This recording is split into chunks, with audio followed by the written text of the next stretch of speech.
શૂન્યમાંથી સર્જન અને ત્યારબાદ લોકલથી ગ્લોબલ થવાની એક એવી પ્રેરણાદાયી ગાથા। આજે આંતરરાષ્ટ્રીય મહિલા દિવસ છે, ત્યારે ગુજરાતની ધરતી પર એવી અનેક નારીઓ છે જેમણે શૂન્યમાંથી સર્જન કર્યું છે। આજે આપણે એક એવી જ સત્ય ઘટના અને સંઘર્ષગાથા વિશે વાત કરીશું, જે સાબિત કરે છે કે જો મનમાં મક્કમ મનોબળ હોય તો સંજોગો પણ ઘૂંટણ ટેકવી દે છે। કચ્છના અંજાર તાલુકાના ભાદરોઈ ગામના પાબીબેન રબારીની સફર લોકલથી ગ્લોબલ થવાની એક પ્રેરણાદાયી ગાથા છે। મારું નામ પાબીબેન રબારી છે। અમે ભાદરોઈ ગામમાં રહીએ છીએ। તેમણે પોતાની કલા અને સૂઝબૂઝથી કચ્છી હસ્તકલાને વિશ્વના નકશા પર મૂકી છે અને અમારી પોતાને pabiben.com નામની વેબસાઇટ ચલાવી છે। સંઘર્ષ અને શરૂઆત, કઠિન બાળપણ। પાબીબેનનો જન્મ મુન્દ્રાના કુક્કડસર ગામમાં થયો હતો। જ્યારે તેઓ માત્ર 5 વર્ષના હતા ત્યારે પિતાનું અવસાન થયું હતું।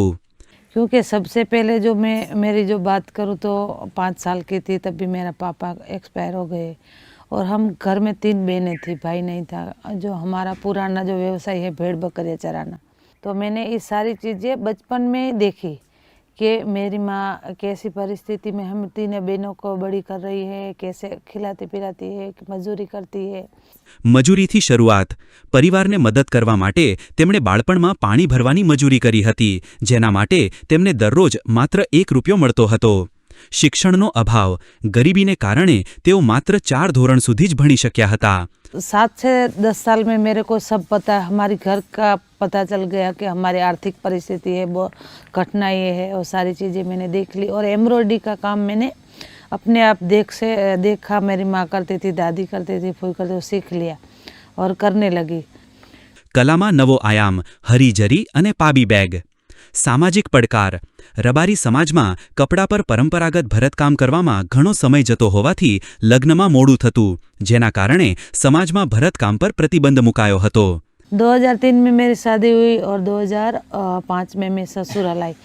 तब ससुराल में मैं ये जो पापा के घर एम्ब्रॉयडरी वाला काम करती थी, वो इधर ही भी मैं करती थी, और 2015 तक मैंने ये काम किया। तो जो मेरा हस्बैंड है, उन्होंने मेरे को एक बार सवाल किया कि इतना तेरे को काम आता है तो तू खुद अपने गांव की महिला के साथ मिलकर क्यों नहीं करती। નવી શોધ, પાબીબેને આ સમસ્યાનો ઉકેલ લાવવા હરીજારી નામની નવી કલા વિકસાવી, જેમાં મશીન અને તૈયાર રિબનનો ઉપયોગ કરીને હાથભરત જેવી જ સુંદર ભાત તૈયાર કરવામાં આવે છે। વૈશ્વિક બ્રાન્ડ, તેમણે બનાવેલી શોપિંગ બેગ પાબી બેગ તરીકે વિશ્વભરમાં પ્રખ્યાત થઈ છે। આજે તેમની પોતાની વેબસાઇટ pabiben.com દ્વારા તેઓ વિશ્વના અનેક દેશોમાં ઓનલાઈન વેચાણ કરે છે। સિદ્ધિઓ અને સામાજિક પ્રદાન, રોજગારી। આજે પાબીબેન પોતાના ગામ અને આસપાસની 300થી વધુ મહિલાઓને રોજગારી પૂરી પાડે છે, જેનાથી તેઓ આર્થિક રીતે આત્મનિર્ભર બની છે। બોલિવૂડ અને હોલિવૂડ, તેમની ડિઝાઇન કરેલી બેગ્સ લક બાય ચાન્સ જેવી બોલિવૂડ ફિલ્મો અને હોલિવૂડની ફિલ્મોમાં પણ જોવા મળી છે। શાર્ક ટેન્ક અને સન્માન, તેમણે લોકપ્રિય શો શાર્ક ટેન્ક ઇન્ડિયામાં ભાગ લીધો હતો અને 50 લાખ રૂપિયાનું ફંડ મેળવ્યું હતું। તેમને જાનકી દેવી બજાજ એવોર્ડ 2016 સહિત અનેક સન્માન મળ્યા છે। તેમના દ્વારા તૈયાર કરવામાં આવતી અન્ય ચીજ વસ્તુઓની જો વાત કરીએ તો 1. હરીજરી કલા શું છે? પરંપરાગત રીતે રબારી ભરતકામ ખૂબ જ સમય માંગી લેતું હતું। પબીબેને જોયું કે રિબન અને લેસનો ઉપયોગ કરીને મશીન દ્વારા સમાન ભાત બનાવી શકાય।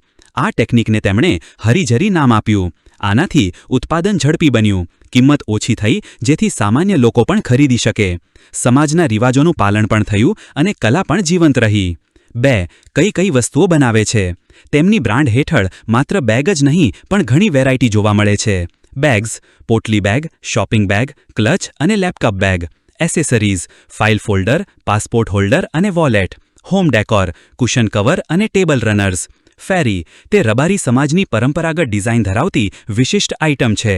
3. શાર્ક ટેન્ક ઇન્ડિયાનો કિસ્સો, જ્યારે પબીબેન શાર્ક ટેન્ક ઇન્ડિયા સિઝન 2માં પહોંચ્યા ત્યારે શાર્ક્સ રોકાણકારો તેમની સાદગી અને બિઝનેસ મોડલ જોઈને દંગ રહી ગયા હતા।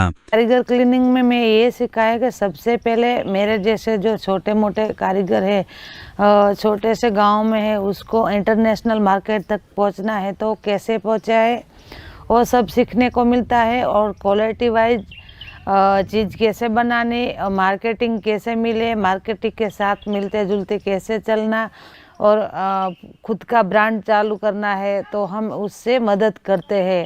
તેમણે જણાવ્યું હતું કે તેઓ ટેકનોલોજીનો ઉપયોગ કરીને વોટ્સએપ દ્વારા ઓર્ડર લે છે અને ગામની મહિલાઓને કામ વહેંચે છે. તેમને નમિતા થાપર અને અઝહર ઇકબાલ તરફથી રોકાણ મળ્યું હતું. 4. મહિલા સશક્તિકરણ. આજે પબીબેન માત્ર એક ઉદ્યોગ સાહસિક નથી પણ એક આદર્શ છે. તેમણે સાબિત કર્યું કે કચ્છના અંતરિયાળ ગામડામાં બેસીને પણ ઈ-કોમર્સ દ્વારા દુનિયા સાથે જોડાઈ શકે છે. ઘરકામ કરતી મહિલાઓ પોતાની કલા દ્વારા ઘેર બેઠા સન્માનજનક કમાણી કરી શકે છે. પાબીબેનની આ ગાથા સાબિત કરે છે કે જો તમારી પાસે કૌશલ્ય અને કંઈક નવું કરવાની દાનત હોય તો શિક્ષણ કે સામાજિક મર્યાદાઓ આડે આવતી નથી.